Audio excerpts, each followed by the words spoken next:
Sa ngalan ng Ama, ng Anak, at ng Espiritu Santo. Amen. Ang pagpapala ng ating Panginoong Jesucristo, ang pag-ibig ng Diyos Ama, at ang pakikipagkaisa ng Espiritu Santo naway sumainiyong lahat. At sumaiyo rin. Mga minamahal na kapatid, tayo ay nasa mga araw ng ating nobena sa pagdiriwang natin ng dakilang kapistahan ng pagsilang ni San Juan Bautista, pangunahing patron ng ating parokya. Dumalangin tayo na sa pamamagitan ng kanyang mga dasal na tayo ay tunay na makapagbalik loob sa Diyos at matagpuan ang daan tungo kay Kristo. Pagsisihan natin at hingin ng tawad ang mga kasalanang ating nagawa laban sa Diyos at sa ating kapwa. Panginoong Hesus, minamahal na anak ng Diyos, Panginoon, kaawaan mo kami. Panginoon, kaawaan mo kami. Kristo Jesus, ang Mesiyas ng Diyos sa Israel, kaawaan mo kami. Panginoon, kaawaan mo kami.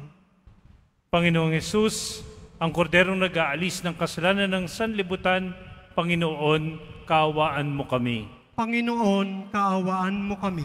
Kaawaan tayo ng makapangyarihang Diyos, patawarin tayo sa ating mga kasalanan at patnubayan tayo sa buhay na walang hanggan. Amen.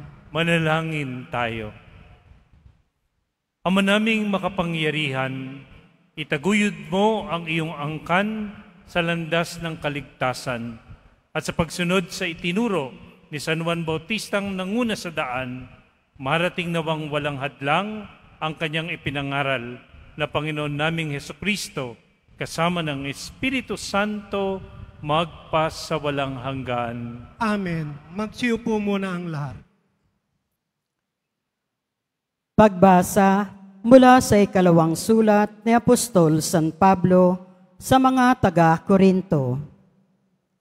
Ibig kong ibalita sa inyo, mga kapatid, ang nagawa ng pag-ibig ng Diyos sa mga simbahan sa Macedonia. Dumanas sila na matinding kahirapan at ito'y isang mahigpit na pagsubok sa kanila. At sa kabila ng kanilang paghihikahos, masayang-masaya pa rin sila at bukas ang palad sa pagbibigay. Sila'y kusang loob na nag-abuloy, hindi lang ayon sa kanilang kaya, kundi higit pa. Alam ko ito pagkat mahigpit nilang ipinamanhik sa akin na sila'y bigyan ng pagkakataong makatulong sa mga kapatid sa Judea. At higit pa sa inaasahan ko, inilaan nila ang kanilang sarili una sa Panginoon at pagkatapos sa amin, ayon sa kalooban ng Diyos. Kaya't pinakiusapan ko si Tito, yamang siya ang nagsimula nito, na kayo'y tulungan niya, hanggang sa malubos ang pagkakawang gawa ninyong ito. Kayo'y tanyag sa pananampalataya, sa pagpapahayag, sa kaalaman at kasipagan sa inyong pag-ibig sa amin. Sikapin din ninyong manguna kayo sa pagkakawang gawa. Hindi sa inuutusan ko kayo, sinasabi ko lamang sa inyo ang ginagawang pagtulong ng iba upang masubok ang katapatan ng inyong pag-ibig. Alam ninyo kung gaano kalaki ang pag-ibig ng Panginoong Hesukristo, na bagamat mayaman ay nagpakadukha upang yumaman kayo sa pamamagitan ng kanyang karukhaan. Ang salita ng Diyos. Salamat sa Diyos.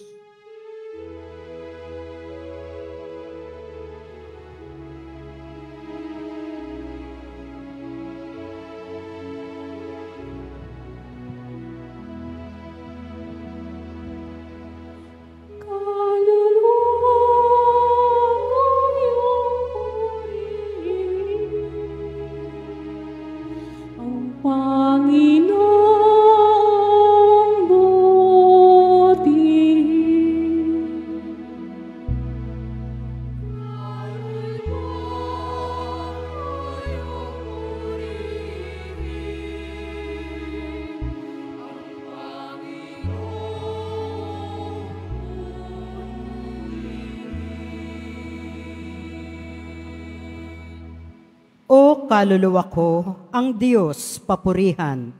Pupurihin siya't aking aawitan. Aking aawitan habang ako'y buhay.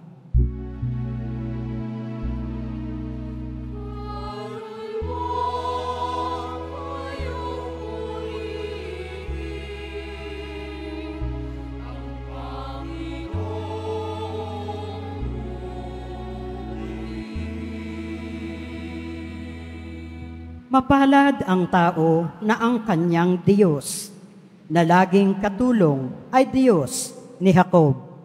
Sa Diyos na Panginoon, umaasang lubos. Sa Diyos na lumikha niyong kalangitan ng lupa at dagat at lahat ng bagay.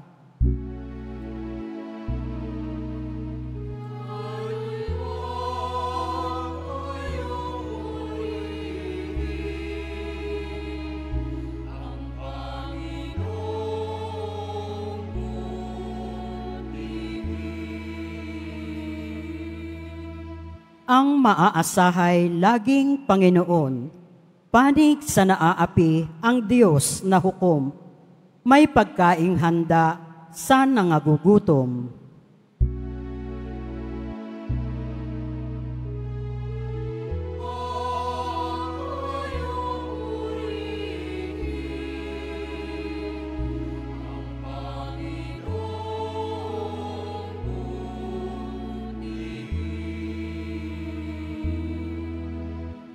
Pinalaya niya ang mga nabihag, isinasauli paningin ng bulag.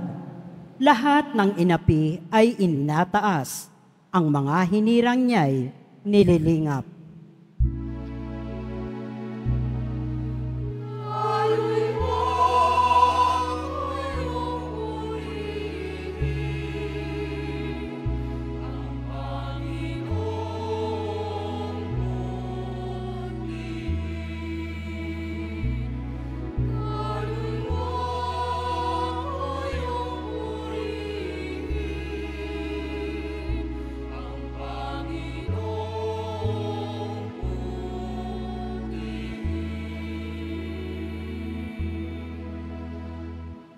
Magsitayo na po ang lahat.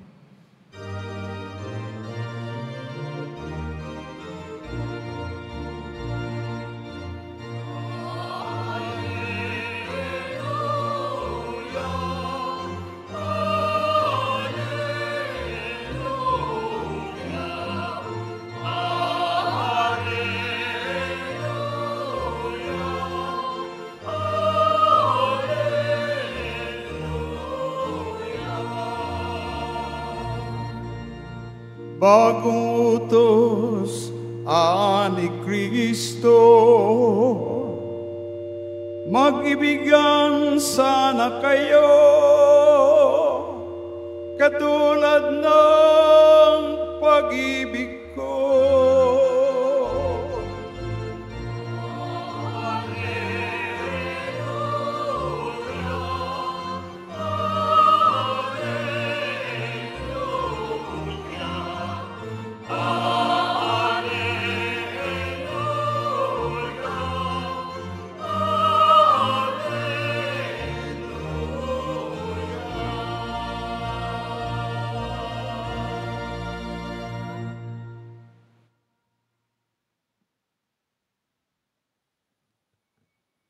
Sumainyo ang Panginoon, At sumaiyo rin. ang mabuting balita ng Panginoon ayon kay San Mateo. Papuri sa iyo, Panginoon.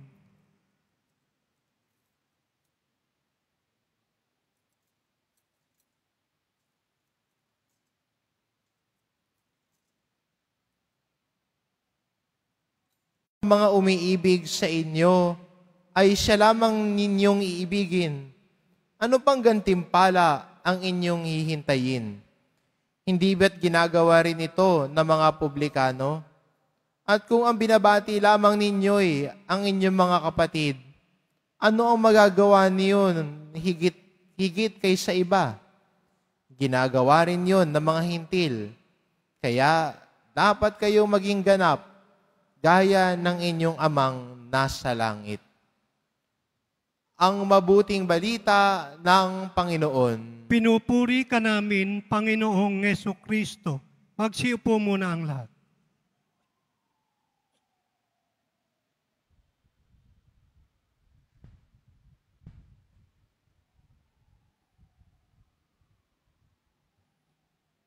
Magandang tanghali po sa ating lahat. Mukhang hindi maganda yung tanghali ninyo. Siguro maraming hindi pa nagtatanghalian. Magandang tanghali po sa inyong lahat. Yan. Basta para sa Panginoon, kailangan ipakita natin sa Kanya na talagang tayo ay buhay na buhay. At gusto nating ipadama kung gaano kalalim yung ating pananampalataya at pasasalamat sa Kanya. Sino sa atin magsasabing siya'y masaya? Taas nga ng kamay ng mga masabing, masaya ko. Parang lahat sana all, buti pa kayo. No? Of course, ang nais natin ay maging masaya. Ang nais ng Diyos, tayo ay maging masaya. Pero, paano maging masaya? Saan dapat nagmumula yung ating kasiyahan?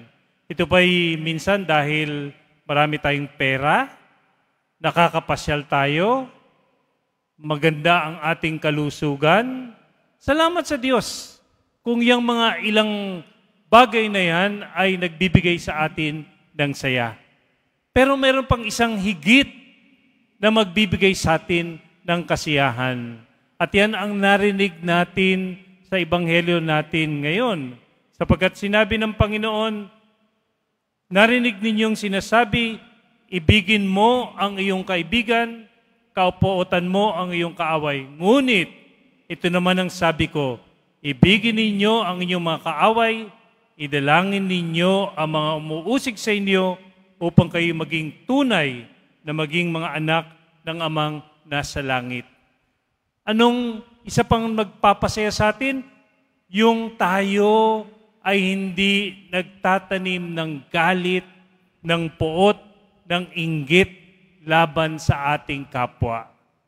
Kaya minsan, marami nga tayo upang maging maganda ang ating pakikipag-ugnayan sa ating kapwa. Kaya sinasabi ng Panginoon, mahalin mo ang iyong mga kaaway. Siguro sabi natin, Lord, ikaw naman, parang hindi yata madali yun. Paano mo iibigin yung mga nagkakalat ng chismis tungkol sa iyo? Yung mga nagkakalat ng fake news? Yung mga tao na inutangan ka, nung nangungutang, ipinangako langit at lupa. Pero pagkatapos ng mga utang, hinula ng kilala. Pag ikaw pinaalala mo, galit pa sa'yo. Di ba? Paano mo pa utangin? Paano mo mamahalin itong taong ito? O yung tao na naging kasangkapan, kaya yung iyong anak, naligaw sa masamang landas, nagkaroon ng mga masasamang bisyo, dahil sa mga kabarkada, kaibigan, akala nila, sabi na, pakikisama lang naman sa simula. Iniyaya, mag-inom-inom, konti lang, tumikim-tikim ng marijuana o ng drugs, konti lang, maglakwatsa, konti lang, magpunta doon sa mga ipinagbabawal na lugar, lalo-lalo may mga nagsasayaw ng mga sa patay sindi ang ilaw, sa minsan lang, pero dahil sa pakikisama, yung pakikisama naging pakikisama. Kala natin kasi, nakisama lang naman ako. Hindi yan nakisama. Ang tawag mo dyan, nakisama ka. Kaya nalulong ka sa masamang bisyo. Nasira ang iyong buhay. Paano mamahalin yung taong naging kansanhi ng pagkawasak ng buhay ng iyong mga anak, pagkawasak ng buhay ng iyong pamilya, nagkawatak-watak? Mahirap. Mahirap. Tutupo. Mahirap. Imposible. Pero kung gusto nating maging tunay na mga anak ng Diyos, sabi ng Panginoon, mahalin mo yan, malulong ka sa masamang bisyo. Hindi po. Hindi ibig sabihin kapag tayo ay nagmamahal ng ating kapwa, lalong-lalo na yung mga tao na gumagawa ng masama sa atin, okay ang kanilang ginagawang masama. Hindi po. Sa halip, sabi ng Panginoon, puksain mo, ituwid mo ang kasamaan sa pamamagitan ng hindi isa pang kasamaan, kundi sa pamamagitan ng kabutihan at katapatan, ituwid mo ang pagkakamali ng iyong kapwa. Yun po ang nais sa atin. Yun ang sinasabi sa atin. Hindi yung gaganti ka. Nakita mo, sabi, ikaw lang yung mahal, tapos marami pala kayong mahal. Ano? Tapos sabi mo, sige, gagantihan kita. Ako rin, magtataksil. Ano mangyayari? Pag yung kasamaan, tatapatan pa ng isang kasamaan, ang mangyayari, walang mananalo. Lalong masisira at malululong sa kasamaan ang ating buhay at ang buhay ng ating kapwa. Kaya ngayon po, tignan nyo nangyayari na sa atin sa mundo. Hindi natin napapansin, no? Kung magbabasa tayo o manonood ng palabas, makita natin kung paanong nag-aaway ang iba't ibang bansa. Ngayon, yung Iran at yung Israel, nagbabatuhan ng mga missiles, mga bomba sa langit, no? At maraming nasisira, marami na ang namamatay. Kaya marami ngayon, siguro ito, makita natin yung sunod-sunod ng mga turo ni Jesus sa tamang pagsunod sa batas ng Diyos. Saan ito nagsimula? Sabi niya, nung unang-una, sabi niya, hanggat ang inyong kabanalan ay hindi hihigit sa kabanalan ng mga skriba at pariseo, hindi kayo makakapasok sa kaharian ng Diyos. Alam nyo, yung mga skriba at pariseo, siguro, kung titignan natin ngayon, para sila yung mga obispo, yung mga leader ng ating simbahan. Sila yung mga namumuno, religious leaders ng mga Hudyo during that time. Yung mga skriba, scribes, sila yung mga lawyer.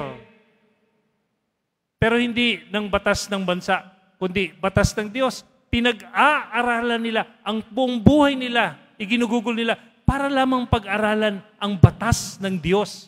Sapagkat gusto nilang ipakita yung kanilang kabanalan sa kanilang masusing pagsunod sa kalooban ng Diyos. At ang gabay nila, yung Old Testament books, yung tinatawag nating Pentateuch, yung unang 5 aklat ng Old Testament. Ano po yun? Genesis, Exodus, Leviticus, Numbers, Deuteronomy. Dito nakapaloob ang lahat ng mga batas ng Diyos na ipinagkatiwala kay Moises. Kaya sabi nga nun, kung ito yung mga lawyer, ito yung mga masusing pinag-aaralan at sumusunod sa batas ng Diyos, bakit sabi pa ni Jesus, kailangan lampasan nyo pa yan?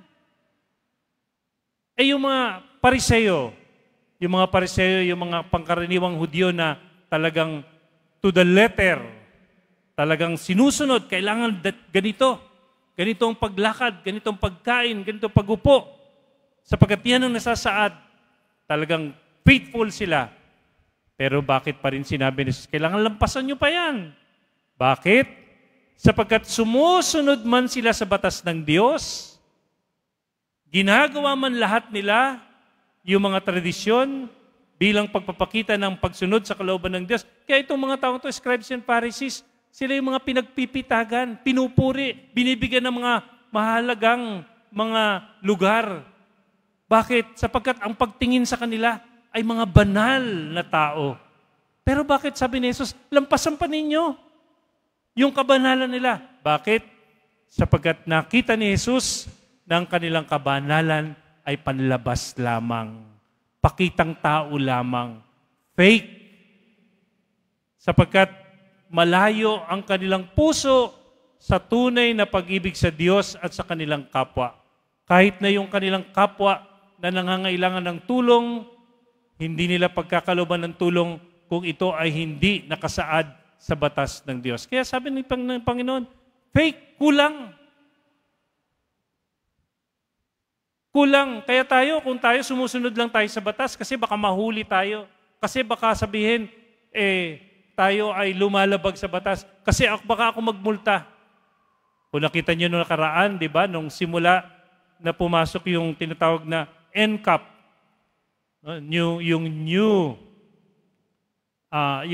yung policy na nagmeron mga CCTV sa mga daan na hindi ka no contact apprehension.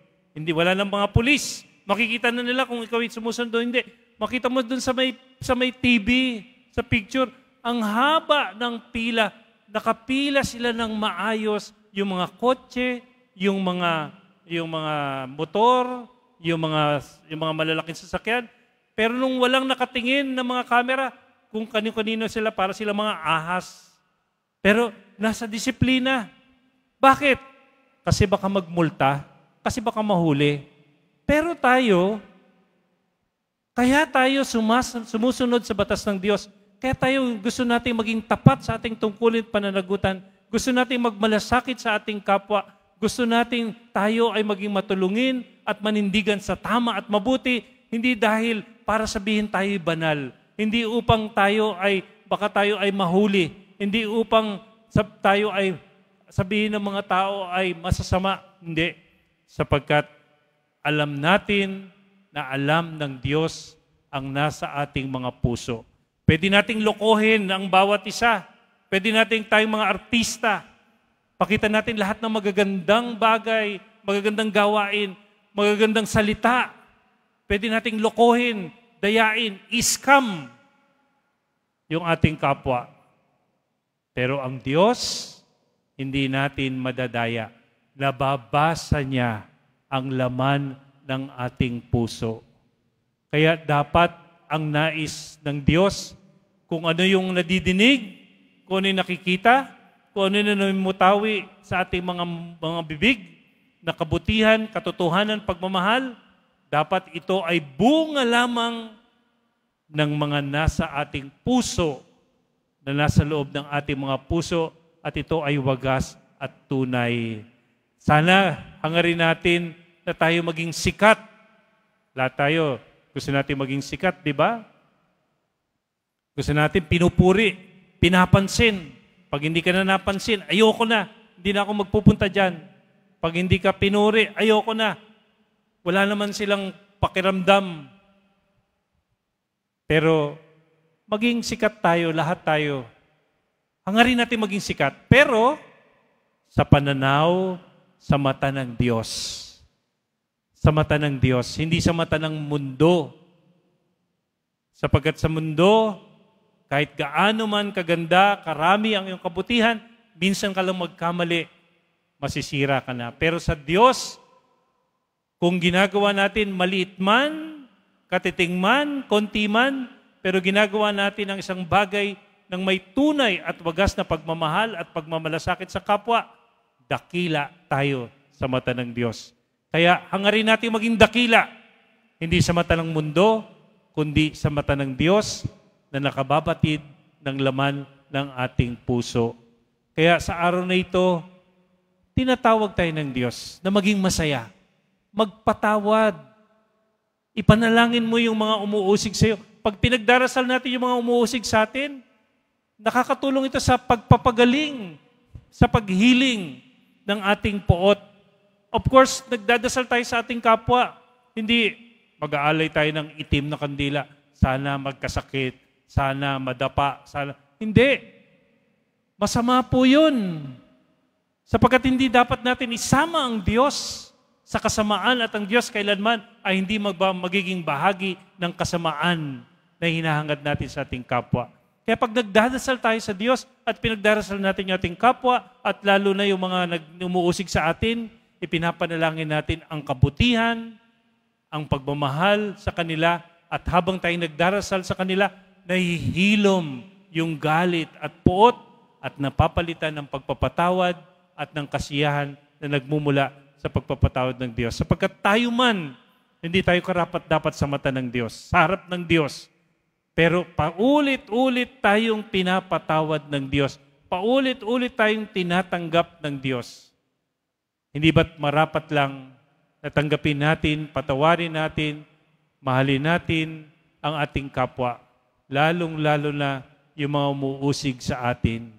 Sapagkat yung mga, kung tayo ay magkikimkim ng galit, hindi tayo magiging masaya. Pwede tayong magkasakit. Lagi tayong masungit. Kaya pag masungit ka, siguro ang dami mong kaaway.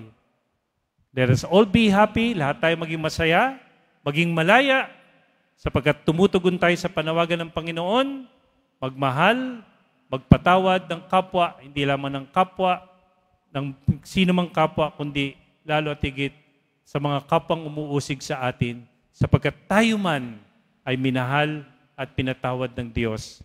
Amen. Itayo na po ang lahat.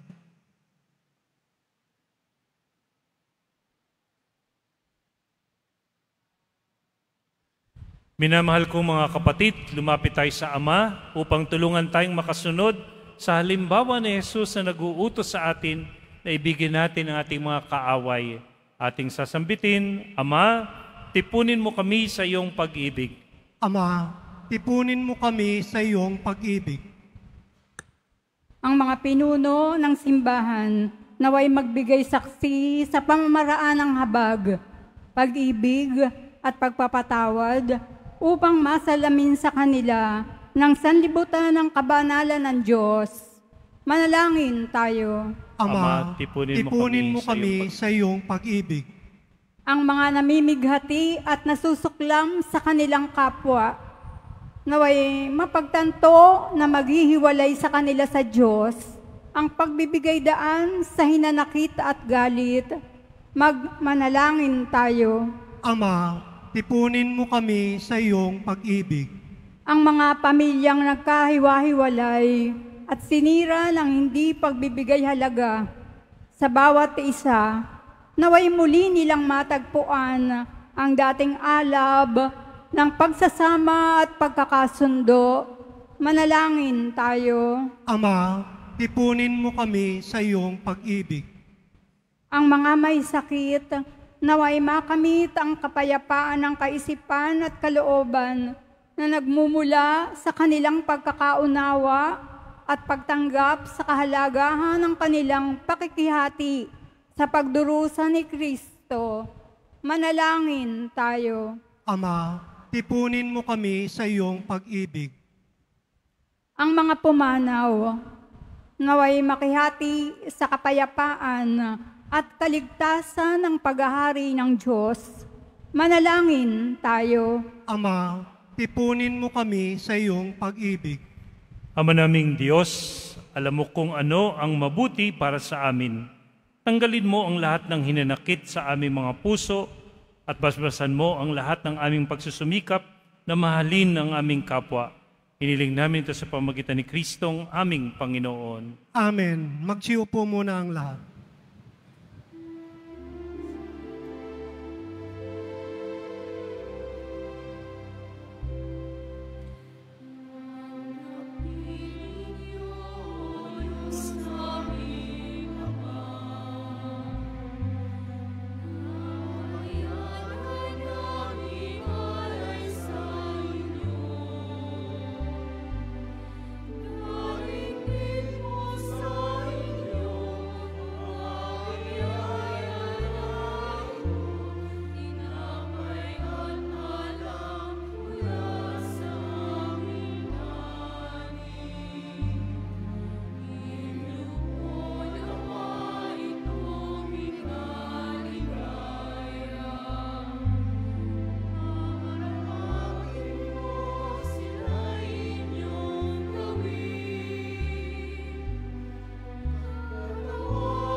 Magsitayo na po ang lahat.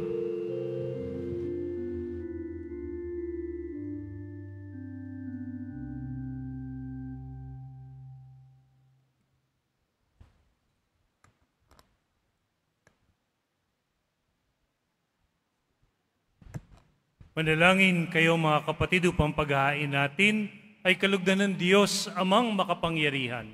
Tanggapin nawa ng Panginoon itong paghahain sa iyong mga kamay, sa kapurihan niya at karangalan, sa ating kapakinabangan at sa buong sambayanan niyang banal. Ama naming lumikha, tunghayan mo ang mga alay ng iyong sambayanan sa pagdiriwang ng dakilang kapistahan ni San Juan Bautista upang aming mapangatawanan sa aming ginagawang paglilingkod ang ginaganap namin ngayong paghahandog sa pamamagitan ni Jesucristo kasama ng Espiritu Santo magpa sa walang hanggan. Amen. Sumainyo ang Panginoon. At sumayo rin. Itaas sa Diyos ang inyong puso at diwa. Tinaas na namin sa Panginoon. Pasalamatan natin ang Panginoon nating Diyos. Marapat na siya ay pasalamatan. Ama naming makapangyarihan, tunay ngang marapat na ikaw ay aming pasalamatan sa pamamagitan ni Jesucristo na aming Panginoon. Dinadakila namin ang pagtatalaga sa pinili mong sa Kanya'y manguna ang tagapagbinyag na si San Juan Bautista. Sa lahat ng isinilang, siya'y naging sanhi. Bago pa siya iluwal, kanya nang ikinagalak ang pagdating ng tagapagligtas ng lahat. Sa tanang propeta'y siya lamang ang naghayag na narito ang korderong sa lahat magliligtas. Siya pa rin ang tagapagbinyag na gumaganap sa nagpabanal sa tubig at nagutos magbinyag, na tapat niyang paninandigan kahit dugo niya'y dumanak. Kaya kaysa ng mga anghel na nagsisiawit ng papuri sa iyo, na walang humpay sa kalangitan, kami nagbubuni sa iyong kadakilaan. Santo, Santo, Santo, Panginoong Diyos ng mga alpo, natutulo ang langit at lupa ng kadakilaan mo. Hosana sa kaitaasan, pinahalang na maririnig sa ngalan ng Panginoon. Hosana sa kaitaasan.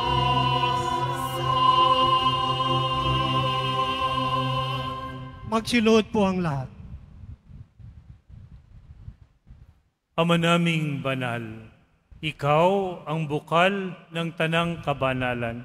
Kaya't sa pamamagitan ng iyong Espiritu, gawin mong banal ang mga kaloob na ito upang para sa amin ay maging katawan at dugo ng aming Panginoong Hesukristo. Bago niya pinagtiisang kusang loob na maging handog, hinawakan niya ang tinapay, pinasalamatan kaniya, pinaghati-hati niya yon, iniabot sa kanyang mga alagad at sinabi, tanggapin ninyong lahat ito at kanin, ito ang aking katawan na ihahandog para sa inyo.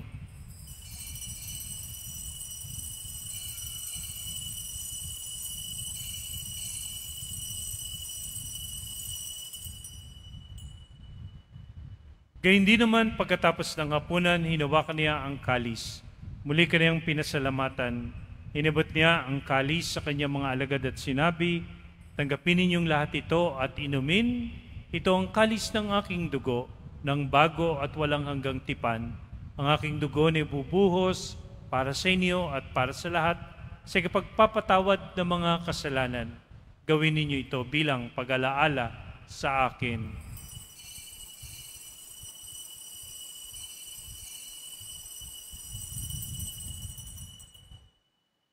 Magsitayo na po ang lahat. Ipagbuni natin ang misteryo ng pananampalataya.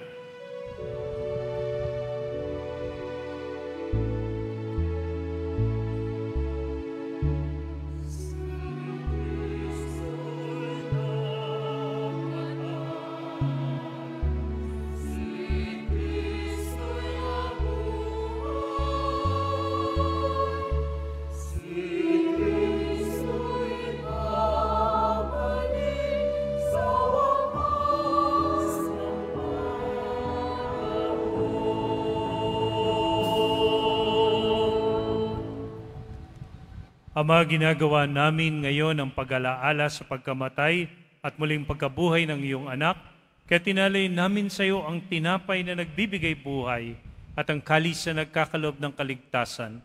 Kami nagpapasalamat dahil kami ay iyong minarapat na tumayo sa harap mo para maglingkod sa iyo. Isinasamo namin kaming magsasalo-salo sa katawan at dugo ni Kristo ay mabuklod sa pagkakaisa sa pamamagitan ng Espiritu Santo. Ama, lingapin mo ang iyong simbahang laganap.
Hiniling namin kami at iya sa lahat na masama, pagkalooban ng kapayapaan araw-araw, iligtas sa kasalanan, ilayo sa lahat ng kapahamakan, samantalang aming pinananabikan ang dakilang araw ng pagpapahayag ng tagapagligtas naming si Jesucristo. Sapagkat iyo ang kaharian at ang kapangyarihan at ang kapurihan magpakailanman. Amen. Panginoong Jesucristo, sinabi mo sa iyong mga apostol, kapayapaan ang iniiwan ko sa inyo, ang aking kapayapaan ang ibinibigay ko sa inyo. Tunghayan mo ang aming pananampalataya at huwag ang aming mga pagkakasala. Pagkalooban mo kami ng kapayapaan at pagkakaisa, ayon sa iyong kalooban, kasama ng Espiritu Santo, magpas sa walang hanggan. Amen. Ang kapayapaan ng Panginoon ay laging sumainyo. At sumaiyo rin. Magbigayan kayo ng kapayapaan sa isa't isa.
Magsiluhod po ang lahat. Narito si Kristo, ang Kordero ng Diyos. Narito siya nag-aalis ng mga kasalanan ng sanlibutan. Mapalad ang mga inaaniyahan sa kanyang piging. Panginoon, hindi ako karapat-dapat na magpatuloy sa iyo, ngunit sa isang salita mo lamang ay gagaling na ako.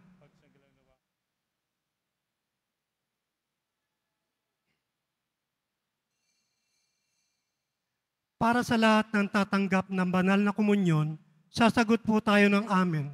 Pagkasabi ng pari o ng lay minister ng katawan ni Kristo at isubo agad sa bibig bago umalis sa harapan ng pari o lay minister. Sumunod po tayo.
Diyos, dating lahat.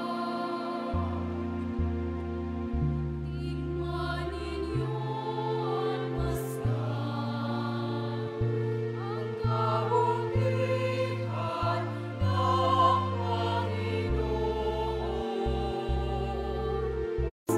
Dating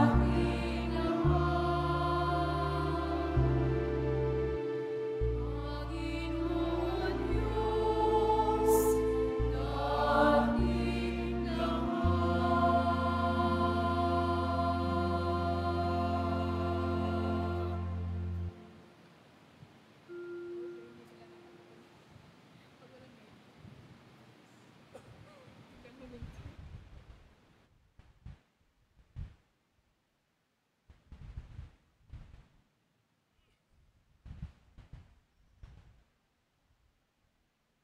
Announcement, mga kadiboto, mabibili pa rin po sa ating parish office ang Nazareno images at ang Nazareno Novena and prayer booklet in English or Tagalog.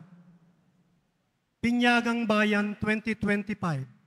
Sa darating na June 21, 2025 Sabado, magkakaroon po tayo ng Binyagang Bayan para sa mga batang 0 to 7 years old. Handog sa kapistahan ng kapanganakan ni San Juan Bautista. Sa mga nagnanais, maaari kayong pumunta sa parish office ng parokya na matatagpuan sa ground floor ng Cardinal Sin Building mula alas 8 ng umaga hanggang alas 5 ng hapon. Para sa mga katanungan at detalye, maaari kayong mag-message o pumunta sa FB page ng parokya. Ang huling pagpapatala o pagpapalista ay sa June 18, 2025, Miyerkules. Paalala sa mga nagsisimba, pagkatapos ng misa, bibisikan po ang lahat ng banal na tubig. Pinakikiusapan ng lahat na manatili lamang muna sa inyong mga lugar. Tanging sa Quezon Boulevard o sa Plaza San Juan lamang ang labasan ng lahat. Sumunod po tayo. Maraming salamat po sa inyong pagdalaw at pagsisimba sa Basilica Menor, Pambansang Dambana ni Jesus Nazareno. Magsitayo na po ang lahat. Manalangin tayo. Ama naming mapagmahal, kaming nagsalo sa banal na pakikinabang ay ipatangkilik mo sa dakilang pagdalangin ni San Juan Bautista at ipakiusap na kanyang kami kalugdan ng iyong anak na kanyang itinurong kordero ng Diyos na nag-aalis ng aming mga kasalanan bilang aming manunubos kasama ng Espiritu Santo magpas sa walang hanggan. Amen. Magsiupo muna ang lahat. Sa araw na ito, tayo ay nasa ikatlong araw ng ating paglalakbay sa mga misa nobenaryo sa karangalan ng ating patron na si San Juan Bautista. Ang simbahang ito ay kilala dahil unang-una, narito ang imahe ng mahal na poong Jesus Nazareno at ganon din ay ang ating patron din sa tanghaling ito, si Father Danny Canceran, ang Vicar Foray ng Vicariate of Our Lady of Santa Clara de Montefalco at siya din po ay rektor ng Archdiocesan Shrine of Jesus the Way, the Truth, and the Life sa may Pasay City. Yun ho yung simbahan sa may MOA. Kung maligaw ho kayo ng MOA, o naligaw ka. At siya ho ang ating kalakbay at kasama natin ngayon. At sana ang baon din natin ang kanyang mga kasamang pagninilay niya para sa atin. Nang sa gayon, ang puso natin ay tunay na handa na tulad ni San Juan Bautista, hinahanda ang daraanan ng Panginoon. Muli ho, maraming salamat at magandang tanghali po sa ating lahat.